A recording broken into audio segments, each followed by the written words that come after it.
Hey, I was just making sure I look good. So, how are you? You like movies? I like movies. You want to talk about movies? We can talk about movies. All right, sit down. Let's talk about movies.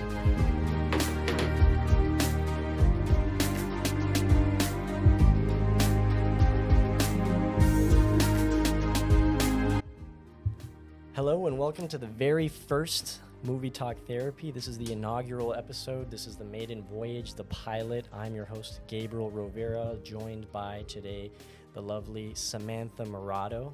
Hello, yes you are. Who is a renowned actress and Disney princess. We'll get into a little bit of that. Just first thing I want to do is talk about what we're going to be doing on this show. This is the first episode, so basically this is a podcast about movies. If you are into movies, whatever movies are coming out, we're going to be talking about them. Also, every week I'm going to be having a different guest who works in the film industry, whether they're an actor, whether they're a producer, a director, or just a PA. Anybody who has experience, firsthand experience, what it's like to talk about stories and how it goes down. So what I want to do today, we're going to talk to Sam about her career. So tell us, first thing I want to know actually before we get into it, what's your favorite movie? Oh my gosh. That's a hard one. Right? No, yeah. I actually just recently told somebody I don't think I'm somebody who can answer that question. Yeah, me too. I really don't. People ask me, what's your favorite movie? What's your favorite book? What's your favorite song? What's your favorite? And I can give you like a handful, right. like a bag full of favorites. I can give you the movies that I get cravings for, because movies for me are like snacks, and I definitely crave them. And if I crave that if I can crave a movie and have to watch it multiple times in my life, it's in the bag of favorites. That's how I see it. I mean, I don't have a favorite movie because I consider myself kind of like a movie slut. I'm always watching. It's a different favorite movie every year, is all it is. It was Interstellar a few years ago, and then it was The Truman Show, and then it was Inception, and then I was just forget it. I don't have a favorite movie. I have movies. Yeah. So we're on the same boat there, which is awesome.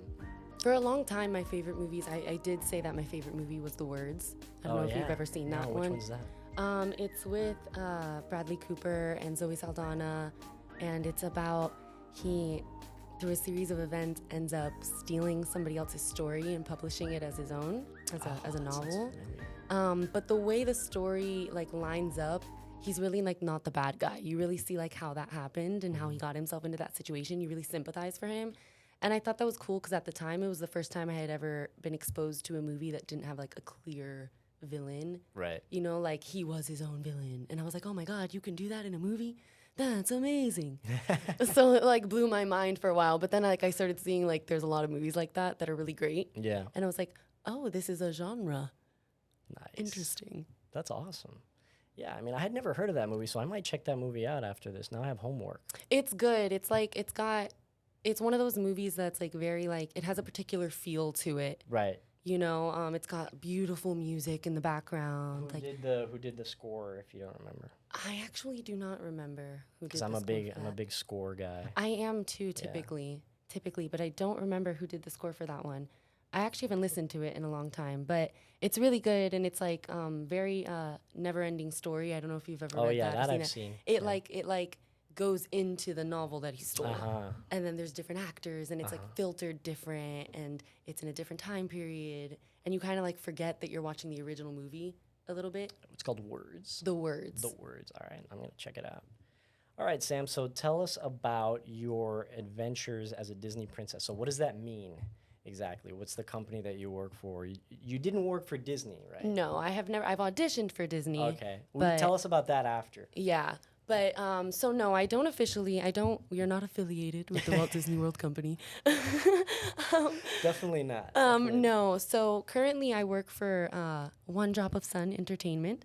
We're a local South Florida, Miami-based character entertainment company. So since we aren't affiliated with Disney too, the way we kind of have to tiptoe around that a little bit. So copyright. Yeah, so the characters, I don't really technically play any Disney princesses. I'll play the Arabian princess or You know, But it is Jasmine, though. well, yes, when you get there, everybody Right. calls you Jasmine, and I call Exactly. myself Jasmine, and I talk about Aladdin and like all the characters and sing the song and everything. But you have to go about it that way. But yeah, so it's a local company, and what's great about that and different about working for Disney, what I assume when you work for Disney, I know that when you audition for one character. So you kind of only get a handful of characters that you get to play. And what's good about this is that, it's a smaller cast. So I get to jump around with a lot of different characters that I probably wouldn't get cast at in Disney and kind of explore them and play with them. And that's a really cool experience as an actor. So which characters do you play? Like the characters that you consider what they're telling you to be? Like not the actual character, but which ones do you play? Jasmine and Like in the company that I work for? yeah. Oh, I play a lot Belle. A lot of the times. I play Jasmine more recently.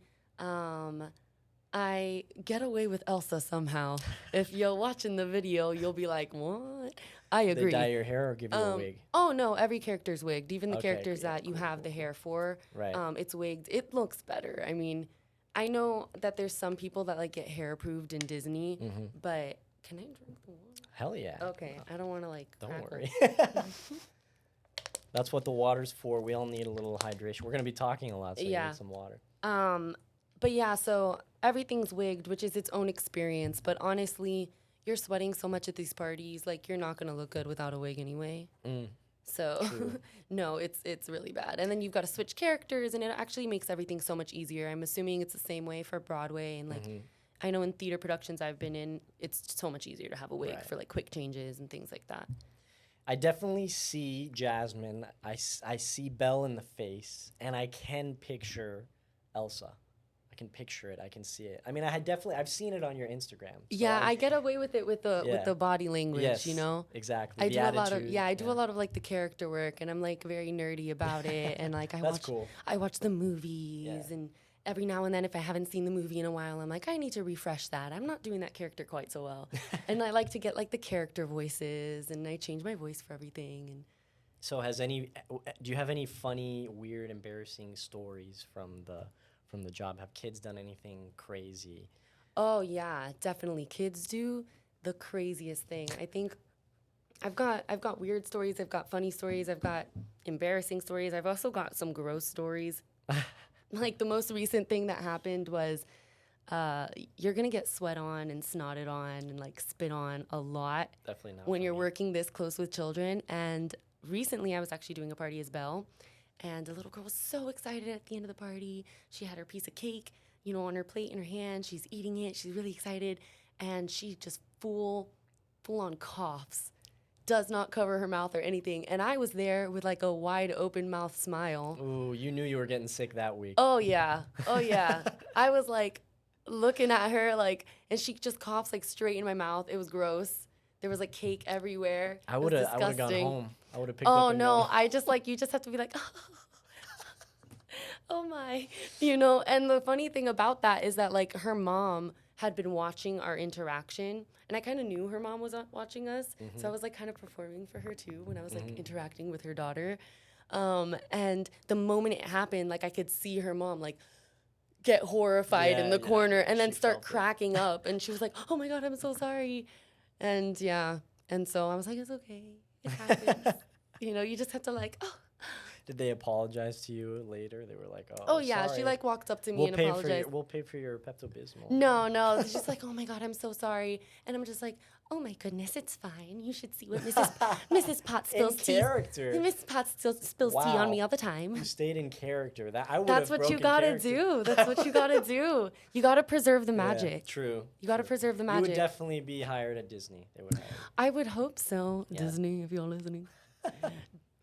I mean, do you know anybody? You've auditioned for the Disney? How's that? What's that process like? Like, how is you travel there, and you do they provide the outfits, or what? How do you audition? How does that even work? So I actually don't know if it's still like this, because I auditioned before COVID. And I auditioned when I was like, I don't even think I was in the theater department yet. I had like no training. Before the dark time. Yeah, really, before the dark ages. And so what I did is I drove up to Orlando. I spent the weekend at my cousin's house. He lived there at the time. And I didn't even make it past the first round of auditions.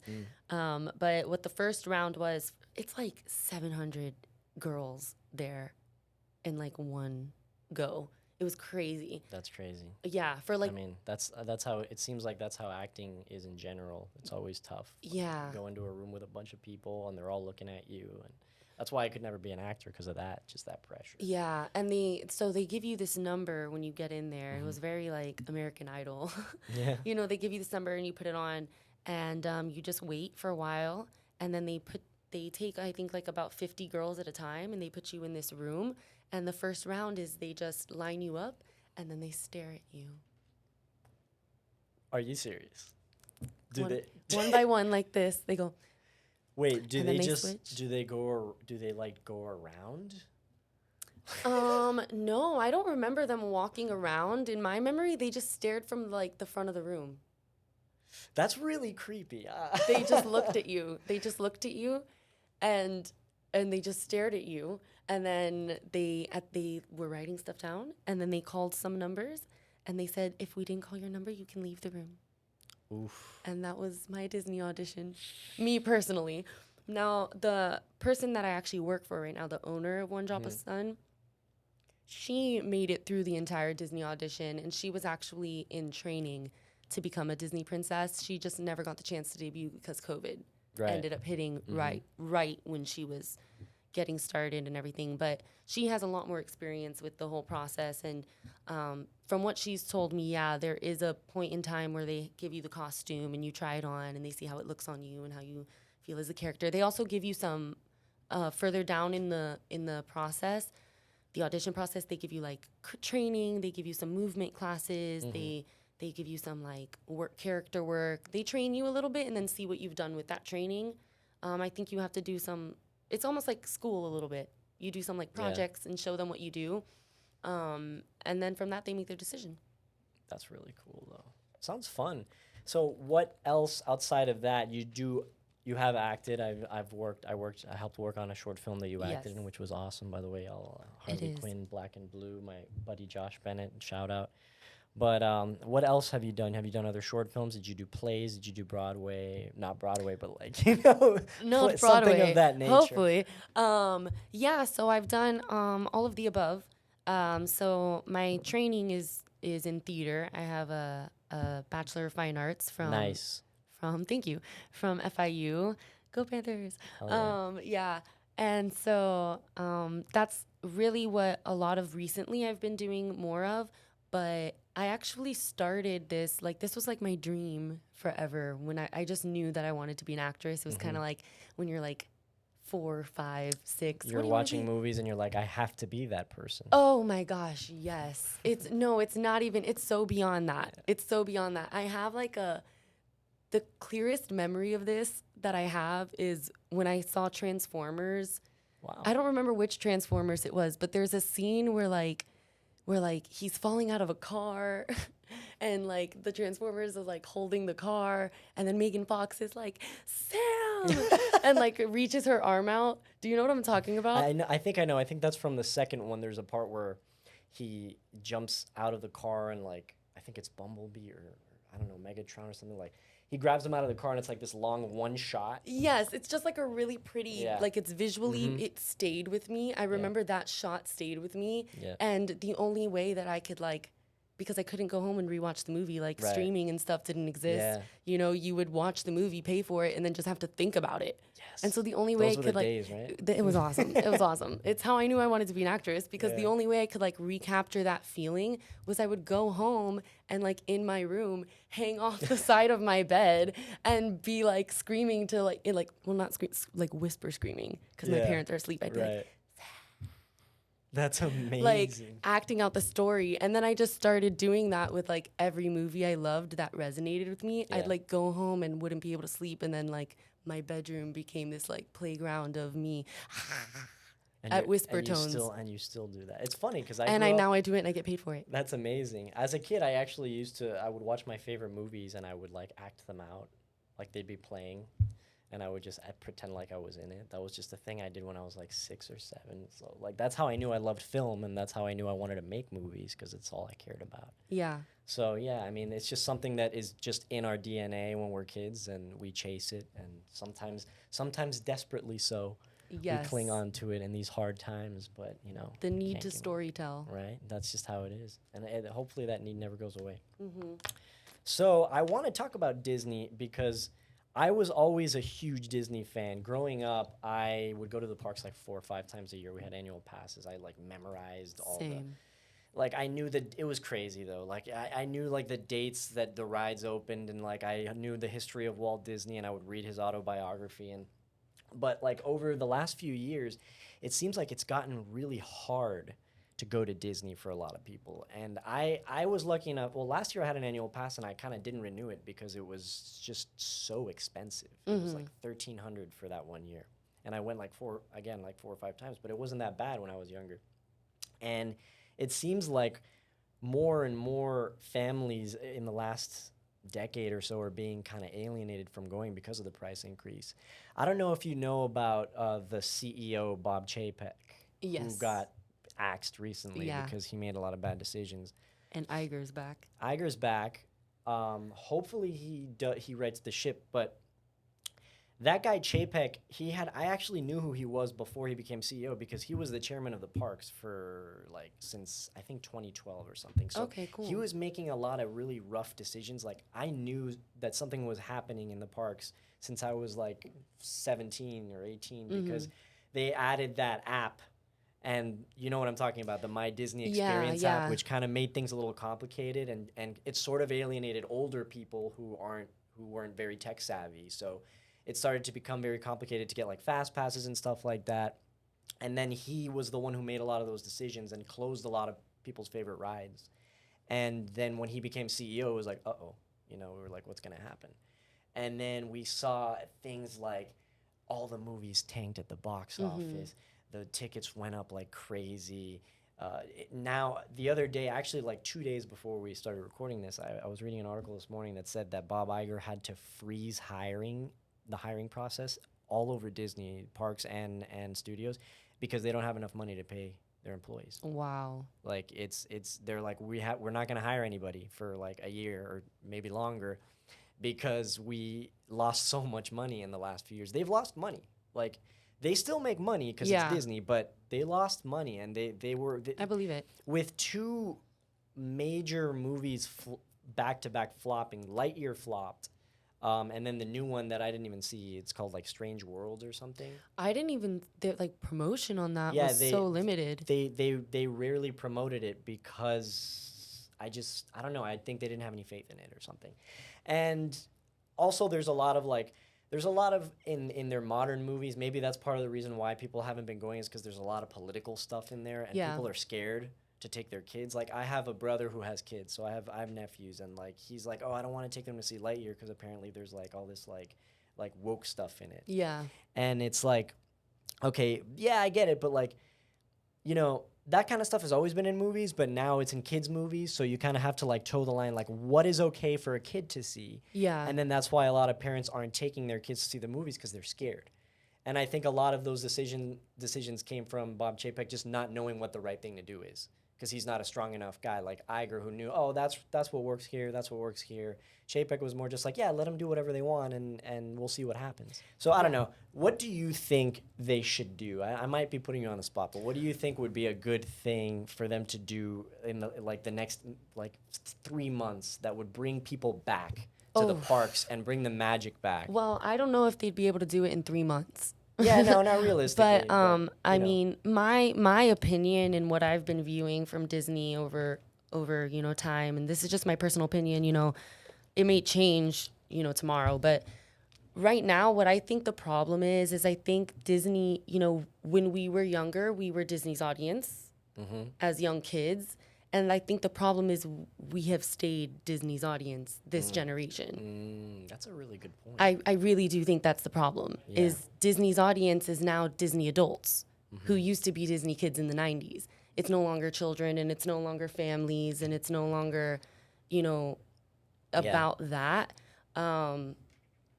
And And I think that if they want to recapture that original magic, not that it can't be other things, but if they're trying to have that same what it was and that magic and that association everybody had with Disney, the focus needs to be children. And I don't think the focus is children. I really don't. Yeah. I think the focus is, I mean, even like Encanto and like Turning Red and like all these recent movies. I read this article that was saying, wow, that said, like the headline was like, this generation just really wants an apology from their parents. And I'm like, yeah, you can tell. Yeah. You can tell. You can tell in all of these movies that are coming out now. But maybe we should be thinking about what are kids in this generation experiencing living in a world that just went through COVID. Right. Living in a world that just went through these movements, these political movements that it went through. What did it mean for them? Right. You know, they have different classroom settings now. They have different, and I don't think those are the stories we're telling. Right. We're telling the stories we wish we had when we were younger, which, I mean, I guess I can't argue with that. That's what a lot of people do with art. Right. Yeah. It all comes down to like, when it comes to art, you know, a lot of people just want to express themselves. You know? But I think that the problem and the reason why kids aren't really connecting with Disney now is because the movies aren't that iconic. Let's be real. Like, Toy Story was iconic. Woody and Buzz is iconic. A Bug's Life. Well, they're universal. The Right, movies aren't universal exactly. anymore. They're these movies that are about, you know, these very, it's universal, like you said. It's these very, they're like archetypes and these very specific like bugs or monsters or toys coming to life. Like just like a very broad idea that is brought to life with these characters that are not only like, you know, they're not only memorable, but they look awesome. Like you want to buy the Woody toy and you want to buy, you know, the Flick toy, the Hopper toy, you know, because the design was really well done, which was another big thing that I've been noticing characters now in those movies. They're not very memorable, that you don't remember how they look. You don't want to buy the toy of, I don't know, whoever the Encanto girl is. You know what I mean? Yeah. You want to buy the toy. People are still buying Buzz.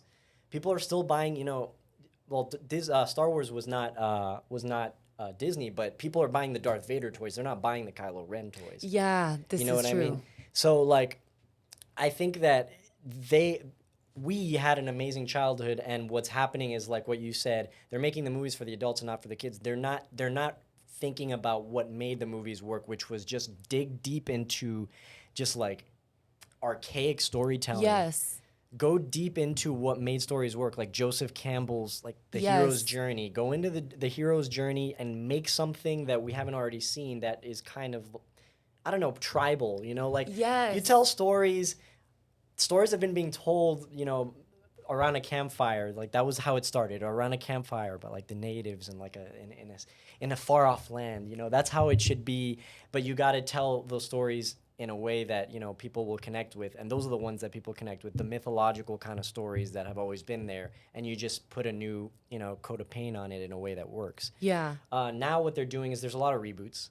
You know, there's a lot of movies that we've seen already. It's the age of getting the live sequels. action. Yeah, they're doing the live action Yeah. reboots, which is really annoying to me. And another thing they're doing is they're doing live action movies of the movies that they already made that are still animated. Like Lion King. Like, the Lion King live-action reboot is animated. Okay, wait, okay. I have thoughts on that movie, though. Yeah. I have thoughts on that movie. I defend that movie. Really? I really do. And I know I'm probably, like, the only person in the world because I've heard everybody's thoughts. I've read everybody's thoughts. I get it. I get what everybody's so upset about. But first of all, what were they going to do? Okay, train actual lions and run around with actual lions. They could just not make the movie, though. They could just not make the movie, but I don't think that was...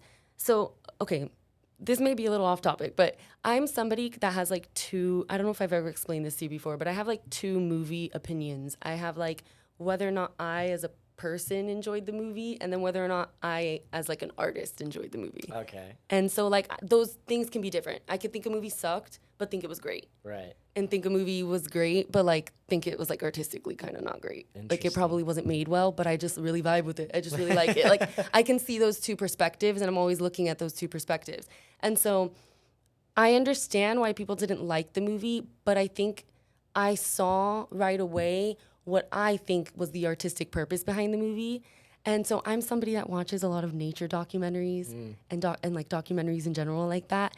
And I know that they worked very closely with the people that make the Disney nature films. And they went to like, or what I've read is that they went to the actual locations of these places and they shot like the actual backgrounds were like the places. Right. You know, it was Disney nature footage. Oh, cool. And then they did the CGI over that. So, but was it the volume set that Jon Favreau uses, like that screen LED? I don't set? think that's not what I heard, but I don't actually know. Right. So don't quote me on this. I could be entirely wrong. But if it is what I thought it was, I thought that was really cool because I thought it was kind of like, I think that they kind of made it boring on purpose. Right. Like, I think that they wanted it to feel like a documentary. They wanted it to feel like a Disney nature film. And, like, what would happen if you went to Disney nature and you were watching a Disney nature film and, like, you ran into this story? You know how, like, they try to make penguin love stories? Yeah. And they try to, like, make stories in documentaries? They, like, just create, they're like, the penguin sees the other penguin. And then they find each other. Oh, no, is this penguin going to, like, we need to get cheat you doing, on each other? We need to make our own where you're doing the voiceover. But they do. They like create these like horrible like love triangles and stories where like there's marriages and the kids are like now left orphaned. You know, they do. They make it really dramatic. So I think that that's what that movie was trying to do. I think it was trying to be like a documentary. It was trying to like be weirdly boring. That's funny. I mean, I didn't think it was I boring. I liked just it. thought it was exactly like the other one. So I was like, what's the point of making the same? I don't know. It frustrates me. The reason I get frustrated with the live action movies is because those movies it's all the 90s movies, which that was the golden era. So they're resurrecting the 90s. Like they're trying to do that again. But it's confusing now because it's like the kid growing up today, does he go and buy the Simba plush from the animated movie? Or does he buy the Simba plush from the new movie? You know, when you go to Disney World and you go to Animal Kingdom and you see, you know, the Lion King show and it's Timon and Pumbaa and whatnot, like, it's annoying. It kind of triggers like my OCD because it's like, we just have this live action one. Are you gonna start selling toys of that one? Yeah. I like the other one though. The other one was better. Yeah. You know, so I don't know. I just don't like the idea of making the same movie twice. Don't do it. You know, make something new. Make a new. They're trying to, you know, do new animated stuff, but it's just not hitting. And then the biggest thing that I deal with is the parks. What do you think needs to happen to fix the parks? Because I don't know if you've been recently. Have you seen that genie thing? Yeah, I don't like use it. Yeah. Because no, I don't. It's not really like, I think I can plan my day better. Right, because you've been. Yeah. I mean, I used it because I wanted to get on like Pandora, which is something you can't do because it always has like a 4-hour wait. And I mean, whatever, you know, you pay $20 to get on the ride and you don't have to wait. But like, should I have to pay to get on the ride? What if, you know, Space Mountain, they charge you. Yeah. What is this? I mean, this is. That's not cool. I don't agree with that. It's. What was the point of paying the park admission? Right, exactly. And the park admission now they brought it up to. One day at the Magic Kingdom is $198. Imagine paying that times 5. What if you have a family and then you get in there and then you find out that, you know, if you want to ride the rides, you got to pay extra. Yeah. Like, what's the point? It's bad. That's horrible. You know? So I mean, I don't know. I would just say axe it, but obviously, you know, these systems are put into place for a while. So how do you get rid of something like that so soon? You can't flip a switch and fix it, you know? Yeah, no, definitely you can't. You know, so I don't know. What if you were Bob Iger, what would you tell people right now? Oh my goodness. People of Disney, I guess. Hang in there. Yeah, hang in there. It's definitely something that needs to be taken its time with, I think. So I think the number one thing that I would probably say, if I was really being genuine, is please be patient with it. Because to really, really undo what's been done, you have to actually really undo it. You know? I mean, everyone's going to Universal now, you know. The park attendance is low.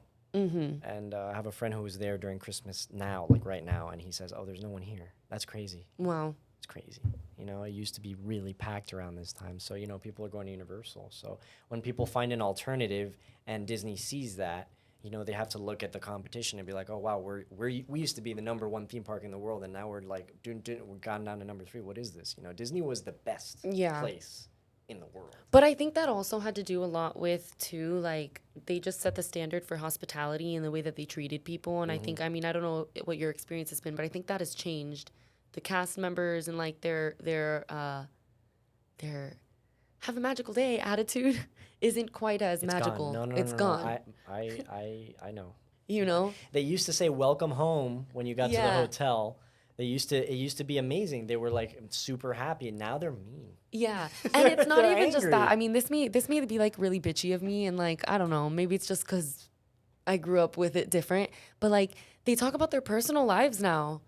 Really? Yeah, and I know not to like you, but like they're talking like to each other about like what they're gonna do after work and stuff. Well, I mean, that's okay. I just think it's more like I've been in situations. I just thought it was weird. I just didn't, and maybe it's because when you're young, like, they don't do that. They're like, well, hello, princess, would you like an ice cream? Yeah. And, like, when you're an adult, they don't care. Right. So they're like, here's your ice cream. Yeah, so what are you doing after work today? Oh, yeah, really? Me too. Okay, cool. And they, like, just stop talking to you, and you're like, well, I'll have a magical day. They do still. I think they still say that. I mean, I'm not gonna lie. It can be a little bit over the top with the whole like at Star Wars Galaxy's Edge. They're like, Bright Suns. Oh, would you bring out your credits? Like it's confusing because like they ask if you want the receipt, but they say like, oh, would you like your data pad or something weird? Yeah, and I'm just yeah. Like, what? Yeah. So like they take it a little too far, but. My thing is more, they're not as nice. Like, they used to be really, they used to go up to you and give you free shit. Like, I remember when I was a kid, you'd be walking down Main Street and a cast member would come up to you and give you, like, this necklace that had fast passes. And they'd be like, guess what? You get to ride every ride. And they would talk to you. They'd give you, like, a fast pass for that would work for any ride. They don't do that anymore. Yes. Now, I've actually had some experiences. Like, my brother was there with his kid, and his kid was in the pool, or no, he dropped something in the pool, and the cast member or the lifeguard there was like, no, you can't go in there. You can't go in the pool, because it was COVID and they weren't letting people in the pool. And he dropped something, so he was like, oh, you can't go in there. And he was like yelling at him. And then my brother was just like, fuck this. And he jumped in the pool and got it. And he was like, the cast member couldn't do anything at that point, So it's just weird, like sort of, there's an energy that is different.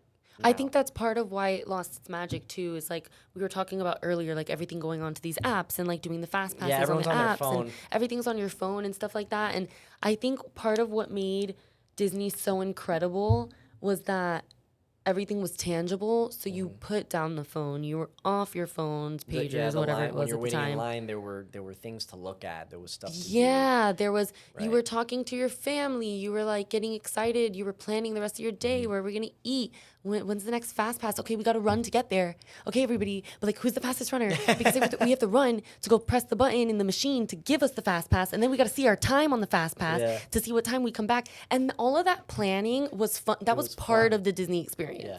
That was part of that. You can do it now in 5 seconds. On your phone, or you pay the genie to do it for you. Which, I mean, for me, that was part of the fun. That was part of the experience. Like, some of my best memories aren't even riding the rides because I ride them now. Mm-hmm. Some of my best childhood memories are running around the parks with my parents trying to figure out those fast pass situations, or realizing that we weren't going to ride a ride that we had fast passes for, and being like, well, we've got 3 fast passes. Let's find 3 people and make some magic for them. I used to do that too. And finding 3 strangers and being like, hey, you guys want to ride Space Mountain? Yeah, exactly. And it was like the Disney drug deal. You know what I'm saying? Like in the corner, you know? Yeah, that was in the corner of the Crystal Palace. And you're like, hey, you want some Space Mountain fast passes? And they're like, yeah. That happened to me. I remember they would give us. We would be walking in front of the ride, and that was another thing that could happen. You'd be walking by the ride, and it was like kind of crowded, and then somebody would be like, oh, you want our fast passes? We don't want to ride I'm not going to get on it. And it's like, hell yeah. I remember one time, it's actually a funny story. We had fast passes to give, and this guy, we were like, you want to ride? He was like, no, the wait's only 20 minutes.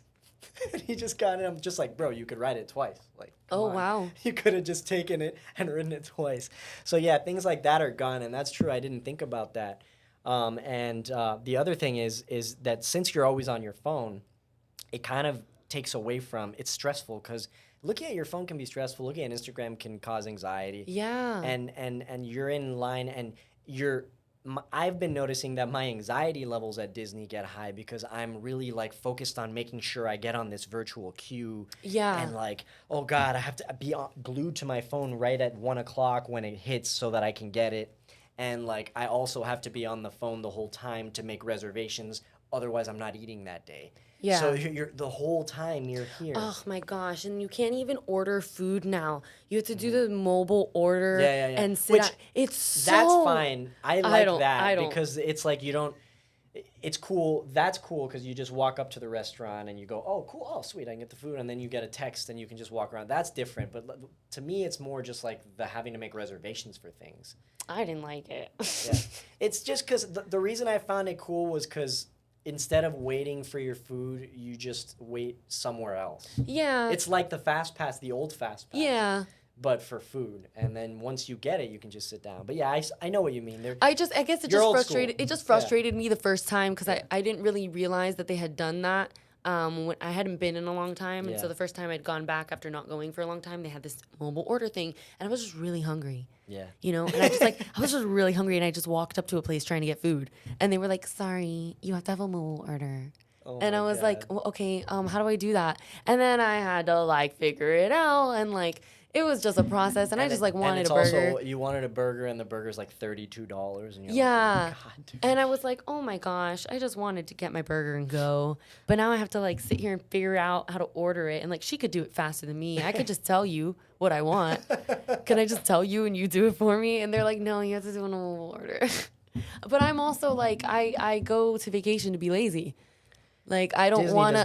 You're not allowed to be lazy. I don't want to take my own order. I want you to take my order. You can't. You got to wake up at 7 a.m. to get your boarding pass. They no. don't let you sleep in anymore. You can't. No. It's not like it used to be where you were spontaneous. Oh, also the reservation system. Yeah, you can't be spontaneous. Like I don't want to use my brain. I use my brain all the time, every day. Like I want to shut my brain off, wake up, go. And just like experience. And that's what Disney used to be. That's exactly what it was. You used to go and be in another world. Mm-hmm. And you used to forget everything and just experience. It brought you into the present. You felt in the moment of now, like all of that stuff. You just were living that moment because every moment was something to live. Yeah. But now you have to be thinking about planning. Then you have to be thinking about the future. It's literally you have to think about the next day. And that's the problem. That's literally we just figured it out. Disney, if you're listening, the problem is you're literally causing everybody to have anxiety because you're making them plan. Be in the moment. Yeah. Just be in the moment. Nobody can freaking watch the fireworks show because all you're doing is thinking about if you're going to be able to like get on your ride or Guardians of the Galaxy. Like that ride's great though. It is great. It is great. It's the best ride they've That's ever the thing. made. They still get you. No, with I these still love great them. Stuff. I still love them. But they also, I don't know. That ride is great though. I will just to kind of segue into that. That ride is actually amazing. Like what the hell? It really is. That ride. I think that ride like cured childhood drama. And, like I'm not even like I know that's like funny, but like I'm not even kidding you. Like wow. I like smiled on that ride. It's also because it's a ride I'd never ridden before, but I think because I'm an artist and because I love Disney so much and because I'm I love theater and theater is a lot about that's part of why I love Disney so much. It's basically one theater show. You know, like they're making you it's all sets and stuff. And so I'm always like looking at the rides and seeing how they did things and stuff. And obviously I've done that in the other times that I rode Guardians of the Galaxy, but the first time I rode it, I was so blown away that I just experienced it. Right. With a huge smile on my face. And I was like, that ride is crazy because it's like a much better Space Mountain.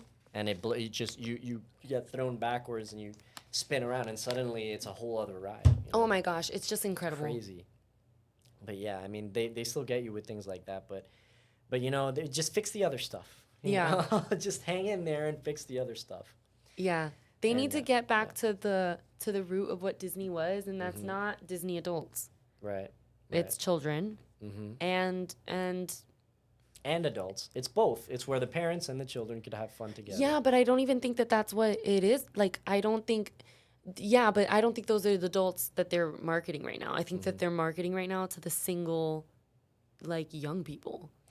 Well, it seems that way because the single young people are the only people who can really afford it because they're not going with 5 other people, and Yeah. they're not. It's not the family structure of before, because I mean, if it's $200 a day to go to the Magic Kingdom, a family isn't going to pay that, but maybe a couple will, And yeah, I get that, but I don't know. I think they need to cater to both the parents and the children, because that's Yeah. what Walt said. It was like, this is a place where anybody can have fun of all ages, my the parents and the children, because he came up with the idea for Disneyland when he was sitting at a park bench at a fair, and his daughters were riding the carousel, and he couldn't ride it because he was just too old, and he was like, I want to make a place where the parents and kids can have fun together. Like, why are they having fun and I'm not? And that's how Disneyland came.